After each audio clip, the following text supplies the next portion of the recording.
Hello and welcome to Homework 2 Part 2. In this part of the homework, we are going to piggyback off of Homework 2 Part 1, where we had a mixing problem where we had three different streams going into a mixing tank. And what we derived was the fluid height, the concentration of A inside the tank, and the temperature inside the tank if that system had been operating for a long period of time. And what we're going to do here in Part 2 is we're asked to after this system has been operating for a long period of time and has reached that steady state, we're then going to change the flow rates of the three streams going into the tank and see how that affects the fluid height, concentration of A, and the temperature inside of the tank. So what we're going to do here first, again, we solved for our steady state values here. So if we go sol.x, we have the height, we have the concentration of A, and then we have the temperature in the tank after a long period of time. So what I'm going to do here is, like I said, we're just going to change the flow rates going into the tank. We're not going to change the temperatures of the streams nor the concentration of A inside the streams. So I'm just going to keep these the same, and I'm going to call these basically the second parameter, so Tn2. I'm just going to copy over the same values for temperature and concentration of A. So Tn0.copy, we'll just copy the same array of values. And the same thing for Ca(N2). If we go Ca and not.copy. And for our flow rates, those will be changing. So we need np.array, new values. We're going to be changing the first one to 0.55, the second one to 0.28, and the third one to 0.6. Okay, make sure this runs. So now what we're going to do is go ahead and use solve IVP. And because we have defined this lambda here, this right-hand side, we can go ahead and utilize that same idea. So we're going to have the lambda function here that will take in time and the vector v, and that's going to, that's going to take in our right-hand side, which will have time, vector of unknowns, and then for our what we'll supply here is our values Tn2, Ca(N2), and Qn2, because that's what we'll be changing to. So Tn2, Ca(N2), and actually, Qn2. Ca_N2, and then Tn2. Okay, then after this, what we need is our time stand. So we're going to run this, we'll go 0 to t end, and I'm going to put this as 100. We can always change that later. So Tn, we'll run it for 100.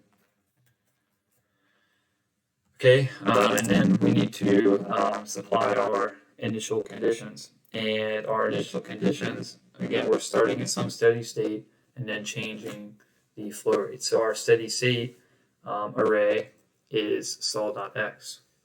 So I have sol.x. We'll set our method of integration equal to rho, and we'll put that's output is equal to true. Okay, make sure this runs here. And now what we can do is go ahead and plot this up and see how the height, concentration of A, and temperature change due to this change in flow rates. We'll go ahead and plot this out. First, what we'll do is take what we have calculated in our solve IVP here and store it. I'm just going to call it result, so that we'll have this stored as res for result. Now we can go ahead and make some plotting points on our x-axis to be able to plot all three of these plots: height, concentration, and temperature. So I'll call these T plot. We'll linearly space them out. So np.lin space, go from 0 to Tn. I believe we have that at 100. I'm gonna do 1,000 of them. And now what we'll do is we need to unpack our result here. So we want to unpack our result as solution and with respect to T plot. So if we look at this here, we can see we have a block of text here. These values here are our height. Remember, starting at 9.99. I know we have concentration and then temperature here. So let's go ahead and unpack this. So we'll have H plot. Whoops, got rid of it somehow. We'll have H plot. Call it CA plot and T plot. Again, grabbing the solution with respect to T plot. Okay. Let's go ahead and make sure this runs, and it doesn't because I don't have an L here. So we'll go ahead and make our plots now. So we'll do fig equals make subplots. And we'll do plots just with 1 row and 3 columns. So we don't have to keep scrolling down to look at each plot. So rows equals 1. The columns are equal to 3. And then we will add our scatter plots. So fig dot add scatter. We'll have X as our T plot points that we have spaced out.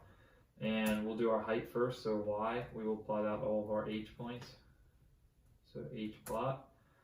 We'll put it in the first row, first column. And I'm going to give it a name so that we know what we're looking at.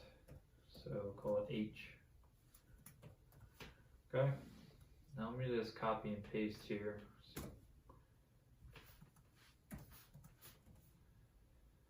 For this one, we'll do the concentration, so CA plot, put it in the second column next to H and change the name. And for our last one, I'll have the temperatures. We'll put it in the third column. And let's go ahead and run it and see what we get. So from left to right, we have the height, the concentration of A, and temperature over this time period that we have specified.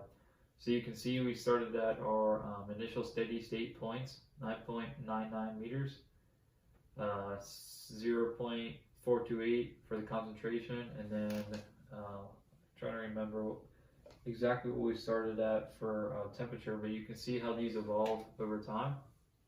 So that will do it for part 2 of this homework. Thank you for watching.